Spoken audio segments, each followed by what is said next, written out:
Ayun na, magandang umaga sa inyo lahat.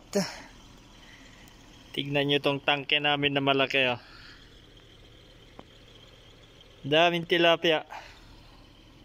Buti na lang dumami. Nung nakaraang buwan namatay itong mga tilapia dito. Ang daming namatay na malalaki.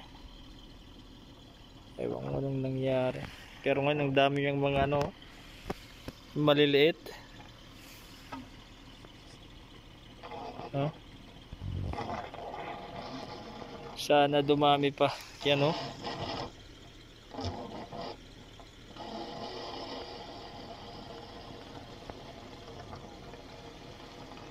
Di na ako nung nakaraang taon, di na ako bumibili ng isda, eh. Dito lang ako namimingwit. Oh. Pero nung umuwi ako, hindi na ako humawak dito sa mga makina. Wala na, kinuha na lahat yung malalaki, maliliit. Kinuha na lahat. Pagbalik ko, 2 buwan lang, wala na. Sana natira, eh. Walang yun. Bali meron kaming 3 ganito malalaki. Ganitong tangke.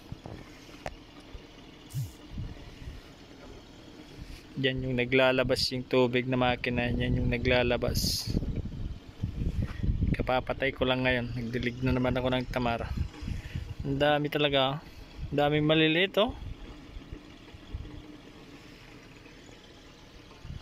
Ay grabe, ang dami pa doon.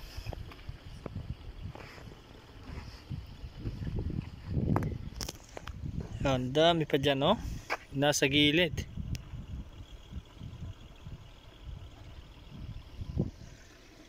Yan. Oh, dami talaga. Hanggang doon. Di lang makita sa camera na malinaw, eh.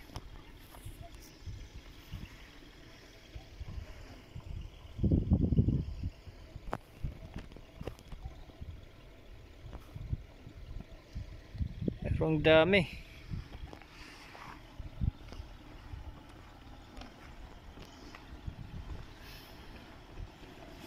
Sana lumaki ang mga yan.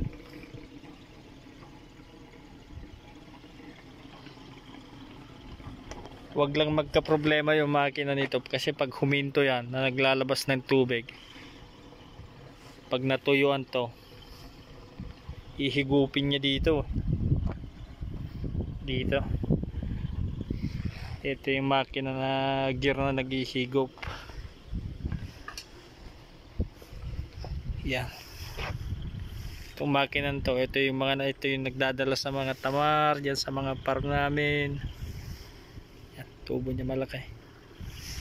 Kaya pag natuyuan to, yung mga maliliit nakasya diyan, papasok talaga diyan sa loob.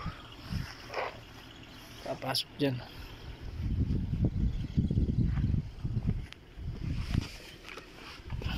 Yan.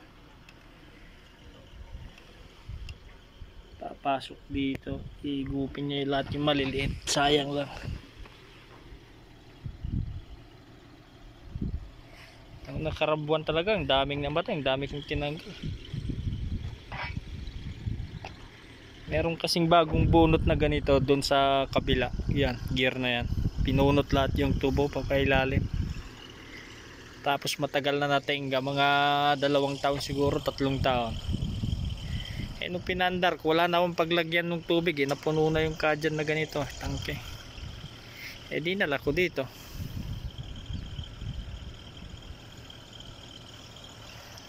Nanibago siguro yung mga tilapia sa tubig niya. Kaya may langis-langis siguro dun sa loob. Ang daming namatay na maliliit. Buti nga ngayon, dami ng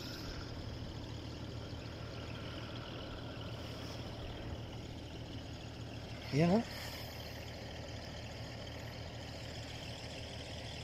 Pero yung isang tangke namin na ganito dun sa taas, walang laman na tilapia, eh. Madalhan ko sana paano kaya uliin to. Ganito ang buhay ko dito ngayon sa farm. Tagantilig. Yan yung mga camel niya, oh. Pinapastol nila.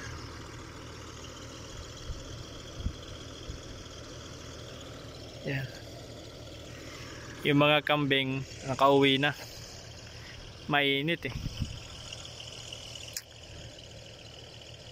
Pag alas 10 papauwiin na yan. Ilalabas na naman pag-aapon, mga alas 3, alas 4. Dami talagang tilapia. Noon bago ako umuwi, ang dami to. Baka nasa 300 yung malalaki o 200 siguro na piraso.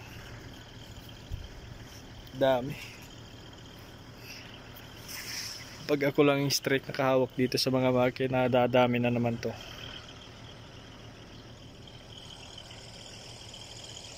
Dadami yan. Tapos pag may okasyon, doon lang kami kukuha. Pag New Year, bagong taon, pag Christmas, yan kami namimingwit.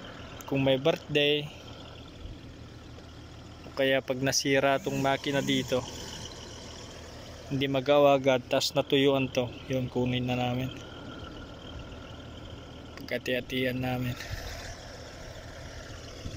Yan lang, uwi na naman ako. Magluluto, kain, tulog, tas lalabas mamayang hapon 3:30. Ganun lang. Ito yung sasakyan ko. Ay nako.